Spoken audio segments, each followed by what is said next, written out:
जय हिंद दोस्तों, हिंदी विद आफरीन में आपका स्वागत है। हिंदी विद आफरीन में दोस्तों इससे पहले वाली क्लास में हमने क्रिया और वाच्य करे थे और दोनों ही टॉपिक में हमने क्रिया को अलग अलग तरह से पढ़ा था। और जो आज हमारा तीसरा टॉपिक है काल, इसको भी हम देखेंगे इसमें भी कि हम क्रिया को किस तरह से देखते हैं। अब देखिए, अगर हम काल को देखें कि काल होते क्या है, तो हम जानते हैं या हम समझते हैं कि काल वे है जिससे हमें क्रिया, किसी काम, किसी कार्य के होने के समय का ज्ञान हो कि कौन सा काम कौन से समय में हुआ है, उसी को हम बोलते हैं दोस्तों काल। यानी कौन सी क्रिया कौन से समय में शुरू हुई थी, कौन से समय में समाप्त हुई है, कौन से समय में होगी, उसी को हम बोलते हैं काल। काल यानी समय। अब देखिए, ये तो हुआ काल, हमने जाना काल क्या कि किसी भी कार्य के होने का समय जब हमें ज्ञात होता है तो उसी को हम बोलते हैं काल। अब देखिए, काल को हिंदी में हम तीन तरह से देखते हैं। पहला भूतकाल, जिसे हम पास्ट टेंस बोलते हैं इंग्लिश में, वर्तमान काल जिसे प्रेजेंट टेंस बोलते हैं, और भविष्य काल जिसे हम फ्यूचर टेंस बोलते हैं। अब आइए समझते हैं कि ये जो भूतकाल है वो क्या होता है। देखिए दोस्तों, भूतकाल यानी काल यानी समय और भूत यानी बीता हुआ, यानी जो समय बीत चुका है उसको हम बोलते हैं भूतकाल। अब देखिए, इस भूतकाल को हम 6 तरह से पढ़ते हैं। पहला जिसका पहला है इसको बोलते हैं हम सामान्य भूतकाल, फिर आसन भूतकाल, पूर्ण भूतकाल, अपूर्ण भूतकाल, संदिग्ध भूतकाल और हेतुमत भूतकाल। अब आइए जानते हैं इनको, उदाहरण के माध्यम से समझते हैं कि ये क्या होते हैं। तो देखिए दोस्तों, सामान्य भूतकाल क्या होता है। सामान्य भूतकाल वह होता है जिसमें किसी भी क्रिया के कि वे कब शुरू हुई है, कब खत्म हुई थी, ये इसका हमें याद नहीं है, बस क्रिया के सामान्य रूप से खत्म होने का हमें ज्ञान होता है, उसको हम बोलते हैं सामान्य भूतकाल। देखिए, मनोज घर गया, श्याम ने पत्र लिखा। अब मनोज घर गया, श्याम ने पत्र लिखा, वे घर कब गया और श्याम ने पत्र कब लिखा था, इसका हमें ज्ञात नहीं है, बल्कि क्रिया का सामान्य रूप हमें पता चल रहा है कि वे हो चुकी है। तो इसलिए हो चुकी यानी भूत, पहले वो बीते हुए समय में हो गई, काल यानी समय, तो ये भूतकाल है। पर कौन सा है? सामान्य भूतकाल। तो इसको हम बोलते हैं सामान्य भूतकाल। दूसरा है हमारा आसन भूतकाल। आसन का अर्थ होता है दोस्तों निकट यानी समीप। अब आसन भूतकाल को हम किस तरह से देखते हैं, तो देखिए, आसन भूतकाल वह काल होता है जिसमें किसी क्रिया के बीते हुए समय में होने का हमें बोध होता है कि वे बीते हुए समय में या भूतकाल में वे हो चुकी है, पर वे अभी वर्तमान में कुछ समय पहले ही खत्म हुई है। जैसे मैं अभी सोकर उठा हूँ, यानी उसने सोने की क्रिया कर ली है, पर वे खत्म कब हुई है? वे खत्म अभी वर्तमान में ही हुई है, कुछ समय पहले। तो इसलिए इसको हम बोलते हैं आसन भूतकाल, यानी वे क्रिया जो शुरू तो भूतकाल में हुई थी पर अभी हुई कुछ समय पहले ही वर्तमान में समाप्त, तो इसलिए इसको बोलते हैं हम आसन भूतकाल। उदाहरण देखिए, मैं अभी सोकर उठा हूँ, मतलब वो कुछ समय पहले ही सोकर उठा है। मैं अभी पढ़कर उठा हूँ, मैं अभी खाकर उठा हूँ। तो इस तरह के जो वाक्य होते हैं जिनसे हमें ये ज्ञात हो कि जो भी कार्य है वो वर्तमान समय में कुछ समय पहले ही समाप्त हुआ है, उसको हम बोलते हैं आसन भूतकाल। उसके बाद आता है दोस्तों पूर्ण भूतकाल। अब देखिए, पूर्ण भूतकाल क्या?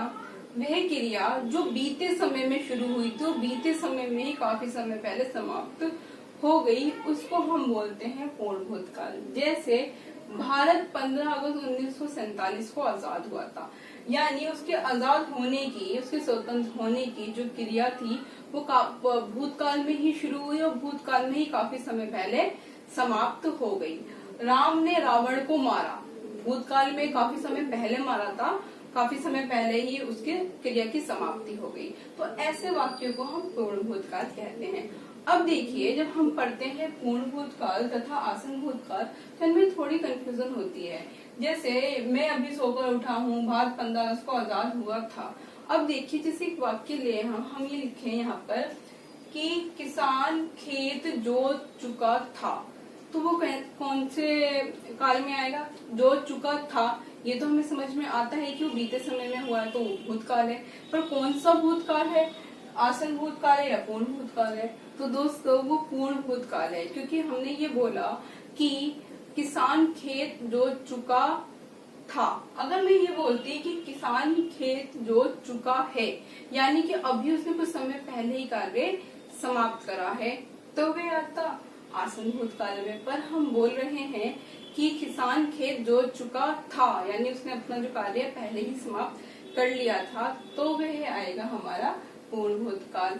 वे पढ़ चुका है, तो आएगा हमारा आसन में। वे पढ़ चुका था, तो आएगा हमारा पूर्ण भूतकाल में। तो इस तरह से आसन भूतकाल और पूर्ण भूतकाल के अंतर को हम समझ सकते हैं। उसके बाद आता है तीसरा दोस्तों अपूर्ण भूतकाल। अब अपूर्ण भूतकाल क्या, यानी इसके नाम से ही हमें ज्ञात होता है कि जो भी क्रिया हुई है वे पूरी तरह से समाप्त हुई नहीं है, उसको हम बोलते हैं अपूर्ण भूतकाल।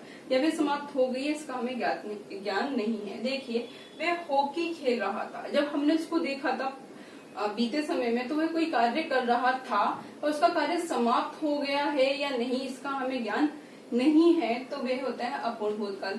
माँ खाना बना रही थी, जब हम घर से निकले थे तो हमने देखा था कि माँ खाना बना रही थी। अब बना चुकी है कि नहीं, उसका हमें ज्ञात नहीं है। तो यानी वही क्रिया भूतकाल में हो तो रही थी, तो वो पूर्ण हुई कि नहीं हुई, इसका हमें ज्ञात नहीं है। तो ऐसे क्रिया को हम बोलते हैं अपूर्ण भूतकाल की वे क्रिया पूरी हुई कि नहीं, इसका हमें ज्ञान नहीं है, बल्कि हम मानते हैं कि वे हो रही थी। वे हॉकी खेल रहा था, माँ खाना बना रही थी, वे पढ़ रहा था, वे खेल रहा था।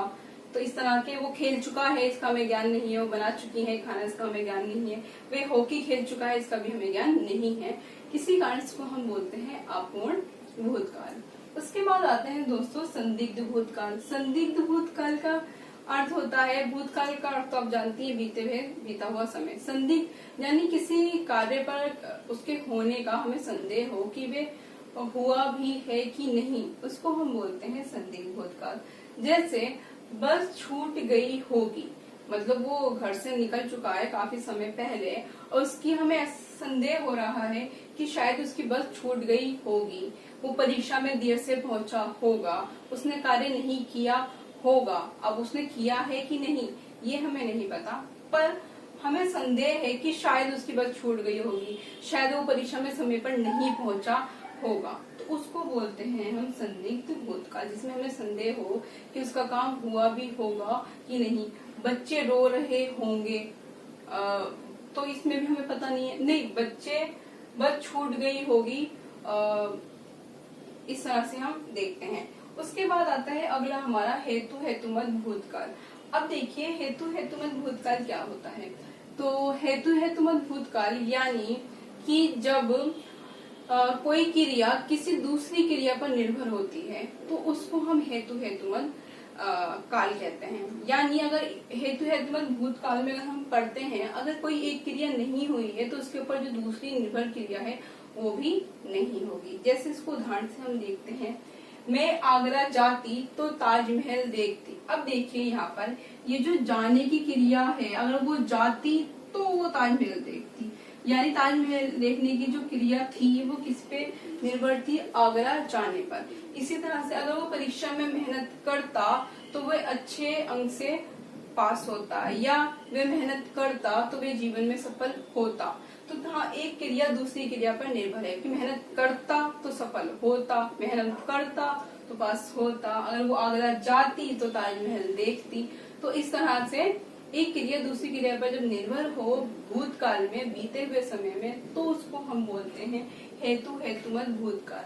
मैं यहाँ पर इसलिए बोल रही हूँ कि बीते हुए समय में हो, क्यों? क्योंकि इसको हम भविष्य काल में भी पढ़ते हैं। तो इसलिए आप ये ध्यान रखिए कि हेतु हेतुमत भविष्य काल में किस तरह से पढ़ते हैं तथा भूतकाल में हम किस तरह से पढ़ते हैं। तो ये थे दोस्तों हमारे भूतकाल के कुछ भेद कि किस तरह से हम भूतकाल को अलग अलग तरह से पढ़ते हैं। उसके बाद आते हैं हम दोस्तों वर्तमान काल पे। अब ये देखिए, ये जो वर्तमान काल है इसको हम किस तरह से देखते हैं। तो देखिए वर्तमान काल क्या, पहले हम वर्तमान काल समझते हैं कि मौजूदा समय में जो कार्य यानी जो क्रिया हो रही होती है, जैसे मैं अभी पढ़ा रही हूँ, आप पढ़ रहे हैं, मौजूदा समय में जो क्रिया हो रही है उसको बोलते हैं वर्तमान काल यानी प्रेजेंट टेंस। अब देखिए वर्तमान काल को भी हम 5 तरह से देखते हैं। कुछ किताबों में आपको 3 तरह से दिखेंगे, कुछ में 5, कहीं कहीं आपको 6 तरह से भी दिखेंगे, पर यहाँ पर हम पढ़ रहे हैं इनको 5 तरह से वर्तमान काल को। अब देखिए वर्तमान काल को कि जो पहला है सामान्य वर्तमान काल। सामान्य वर्तमान काल क्या होता है? ऐसी क्रिया जिसमें वही इसका हमें सामान्य रूप से होने का बोध हो, उसको कि वे कब शुरू है कब खत्म हो रही है उसका बोध नहीं, बस क्रिया हो रही है वर्तमान काल में, उसका हमें ज्ञान मिलता है या बोध होता है, उसको हम बोलते हैं सामान्य वर्तमान काल। अब देखिए रचना पाठ पढ़ती है, पिताजी कहानी सुनाते हैं, कब पढ़ती है कब खत्म करती है कुछ नहीं पता, बस पाठ पढ़ती है, सामान्य बिल्कुल पढ़ती है यानी वो कार्य वर्तमान में हो रहा है, पर सामान्य रूप से हो रहा है तो वह सामान्य वर्तमान काल। रचना पाठ पढ़ती है अभी पढ़ रही है, पिताजी कहानी सुनाते हैं वो सुना रहे हैं, कब सुनाते हैं कैसे सुनाते हैं उसका हमें ज्ञान नहीं है, तो ये होता है हमारा सामान्य वर्तमान काल। उसके बाद आता है दोस्तों अपूर्ण वर्तमान काल। अब देखिए ये अपूर्ण वर्तमान काल क्या होता है? वह वर्तमान काल जिसमें हमें किसी क्रिया के पूर्ण होने का बोध नहीं होता। क्रिया हो तो रही है पर वो पूर्ण हुई है कि नहीं उसका हमें बोध नहीं होता, उसको हम बोलते हैं अपूर्ण वर्तमान काल। अब देखिए अनीता गीत गा रही है, मतलब जो काम है वो चल रहा है, वो पूर्ण नहीं हुआ है और वर्तमान में है तो इसलिए वर्तमान काल है, पर कौन सा काल है? अपूर्ण वर्तमान काल। तो अब देखिए अनीता गीत गा रही है, वो अभी मौजूदा समय में गा रही है। वे घर जा रहे हैं, अभी वे मौजूदा समय में घर जा रहे हैं, जाने की क्रिया समाप्त नहीं हुई है, वे गा रहे हैं, वे खेल रहे हैं, वे पढ़ रहे हैं, वे सो रहे हैं, तो ये क्रिया चल रही है बल्कि पूर्ण नहीं हुई है, इसलिए इनको हम बोलते हैं अपूर्ण वर्तमान काल। उसके बाद आता है पूर्ण वर्तमान काल। पूर्ण वर्तमान काल वह है जिससे हमें ये ज्ञात हो कि जो क्रिया हमने वर्तमान काल में की है वह पूर्ण हो चुकी है, इसका अगर हमें बोध होता है तो वो कहलाती है हमारी पूर्ण वर्तमान काल कहलाता है। अब देखिए मैंने फल खाए हैं, मतलब वो फल खा लिए हैं, उसने वर्तमान काल में वो बताया, इससे हमें ज्ञात हो रहा है कि वह जो फल हैं वर्तमान काल में उसने खा के उसको उस कार्य को पूर्ण कर लिया है, इसलिए वो कहलाता है हमारा पूर्ण वर्तमान काल।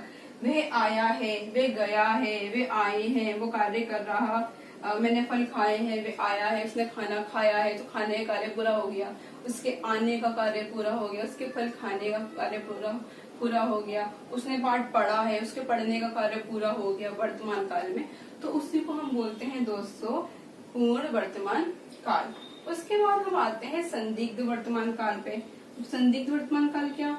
कि जिसमें हमें वर्तमान काल में उसके होने का संदेह हो, उसको हम बोलते हैं संदिग्ध वर्तमान काल। जैसे इसके उदाहरण देखिए, बच्चा रोता होगा, गाड़ी आती होगी। अब देखिए बच्चा रोता होगा यानी वो रो रहा होगा तो नहीं है, रोता होगा बोलने की कोई माँ है अपने बच्चे को घर छोड़ के आई है तो उसको ये संदेह हो रहा है कि जो उसका बच्चा है वो घर पर रो रहा होगा, तो इसलिए मतलब वो क्रिया चल रही है वर्तमान में, वो बाहर है, इसको लग रहा है कि मैं तो बाहर हूँ, मेरा बच्चा इसी समय पे घर पे रो रहा होगा, इसलिए वो वर्तमान काल है।